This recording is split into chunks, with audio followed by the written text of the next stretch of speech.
বিএনপির সংগ্রামী সাধারণ সম্পাদক, আমাদের আন্দোলন সংগ্রামের মূল হাতিয়ার জনাব আলী আকবর তালুকদার খান ভাই বক্তব্য রাখবেন। আলী আকবর তালুকদার খান ভাই।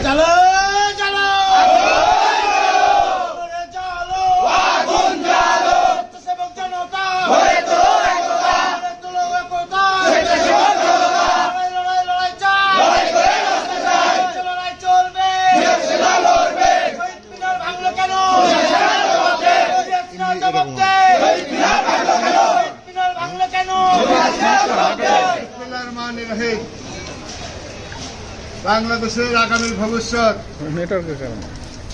বাংলাদেশের 18 কোটি মানুষের নয়নের মনে গণতন্ত্র পুনরুদ্ধারে বীর সেনানী বিএনপি ভারপ্রাপ্ত চেয়ারম্যান তারেক রহমান কর্তৃক বগুড়ায় মুক্তিযুদ্ধের চেতনায় ভাষা শহীদদের স্মৃতির প্রতি শ্রদ্ধা জানিয়ে এই শহীদ খোকন পার্কে একটি আধুনিক শহীদ মিনার নির্মাণ করেছিল। সেই শহীদ মিনারের স্তম্ভতে এই বীর সেনানীর নাম লেখা ছিল সোনার অক্ষরে। প্রিয় ভাই আমার, বর্তমানে খুনির সরকার ক্ষমতা আসার পরে বাংলাদেশ থেকে শহীদ জিয়া রহমানের পরিবারের নাম, খালেদা জিয়ার নাম এই সরকার বলতে চায়। আমরা সেই ধারাবাহিকতা দেখলাম এই বগুড়া পবিত্র ভূমি শহীদ রাষ্ট্রপতি জন্মভূমিতে এই শহীদ যে সুযোগ্য সন্তান তারেক রহমানের একটা কীর্তিকে মুছে ফেলা যাবে সেই কাজকে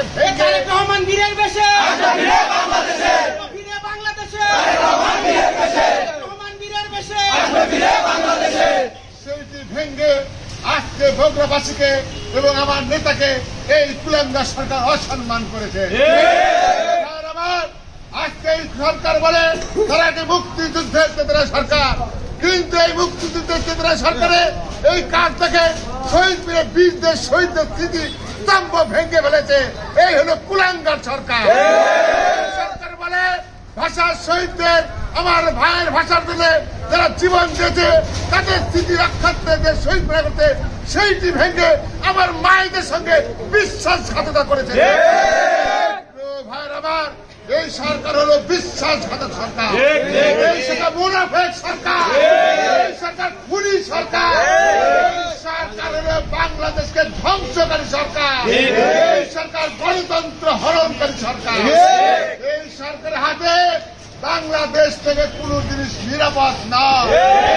আমরা দায়িত্ব বলতে চাই, অবিলম্বে তারেক রহমানের এই শহীদ মিনার তৈরি করেছিল, সেই শহীদ মিনার পুনরায় তৈরি করে দিয়ে আমাদের ক্ষোভ থেকে তুমি বাঁচার চেষ্টা করো।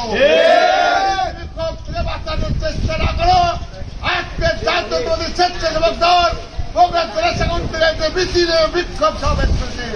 এই সমাবেশ থেকে এই স্বেচ্ছাসেবক দলের নেতৃবৃন্দরা জমা থেকে রাজপথে তার বাদ আজকের মিছিলে এই সংক্ষিপ্ত সমাবেশে সভাপতিত্ব করছেন স্বেচ্ছাসেবক দলের বগুড়া জেলা শাখার বিপ্লবী সভাপতি রাকিব ইসলাম শুভ। উপস্থিত আছেন বিপ্লবীর সাধারণ সদস্য সচিব আবু হাসান, শহর সূত্রবন্ধের আহ্বায়ক শাহর সদস্য সচিব হোসেন সহ অন্যান্য নেতৃবৃন্দরা। বেশি কথা বলতে চাই না, আমরা যে কোনো আন্দোলন সংগ্রামে তারেক রহমানের নেতৃত্বে আমরা রাজপথে ঝাঁপিয়ে পড়ে এই সরকারের সমস্ত অন্যায় দাঁত ভাঙা দেওয়া। সবাইকে সফলতা কামনা করে আগামী দিনে লড়াই সে রাজপথে থাকা আপনাদের আমি বক্তব্য শেষ করছি। খোদা হবে, বাংলাদেশ জিন্দাবাদ, শহীদ বড় বেগম খান জিন্দাবাদ, তারেক রহমান জিন্দাবাদ, স্বেচ্ছাসেবক দল জিন্দাবাদ। সংগ্রামী ভাইরা আমার, আমাদের এই মিছিলে উপস্থিত ছিল বগুড়া জেলা বিএনপির সংগ্রামী সভাপতি রিজাউল করিম বাদশা ভাই। তিনি একটি জানাজার কারণে আমাদের এই প্রোগ্রামে থাকতে পারেনি, আমাদের মিছিলে অংশগ্রহণ করেছিল। সংগ্রামী ভাইয়ের আমার, দেশ নায়ক তারেক রহমানের নেতৃত্বে আগামী আন্দোলনে আমরা সবাই প্রস্তুত ছিলাম এবং আগামী দিনে থাকবো ইনশাল্লাহ।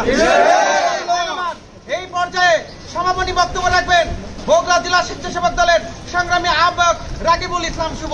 সংগ্রামী আহ্বায়ক রাকিবুল ইসলাম শুভ। স্বেচ্ছাসেবক জনতা দেশনেত্রীর ভয় নাই, দেশনায়কের ভয় নাই। বিসমিল্লাহির রহমানির রহিম। তারুণ্যের অহংকার, বাংলাদেশের নয়নের মণি, আগামী দিনের রাষ্ট্রনায়ক দেশনায়ক তারেক রহমান বগুড়ার সৌন্দর্য বর্ধনের জন্য এবং ভাষা শহীদদের শ্রদ্ধার জন্য যে আধুনিক যে শহীদ মিনার তৈরি করেছিল, সেই শহীদ মিনারটি কিছুদিন আগে ভাঙা হয়েছে। তারই প্রতিবাদে আজকের এই বিক্ষোভ সমাবেশের প্রধান অতিথি বগুড়া জেলা বিএনপির সংগ্রামী সাধারণ সম্পাদক, সাবেক উপজেলার পর ২০ বার নির্বাচিত উপজেলার চেয়ারম্যান এবং সাবেক ছাত্র নেতা ৯০-এর গণ আন্দোলনে যেটি সম্মুখ থেকে নেতৃত্ব দিয়েছে আলী আফজাল তালুকদার হেনা ভাই উপস্থিত, আমার সংগ্রামী সহযোদ্ধা বাংলাদেশ জাতীয়তাবাদী স্বেচ্ছাসেবক দল বগুড়া জেলা শাখার সংগ্রামী সদস্য সচিব আবু হাসান, শহরের আহ্বায়ক শাওন ভাই, সদস্য সচিব হোসেন ভাই সহ আজকের এই বৈরী আবহাওয়ার আমার ২৪টি ইউনিটের যেসব সহযোদ্ধা ভাই ও বন্ধুরা সহযোগিতা করেছেন তাদেরকে বাংলাদেশ জাতীয়তাবাদী স্বেচ্ছাসেবক দল বগুড়া জেলা শাখার পক্ষ থেকে জানাই রক্তিম শুভেচ্ছা, অভিনন্দন এবং সালাম। আসসালামু আলাইকুম। সর্বপ্রথমে আমি একটি কথা বলবো, বক্তব্য বেশি বাড়াবো না, বৃষ্টি হচ্ছে। হাসান এবং শুভ কম কথা বলে।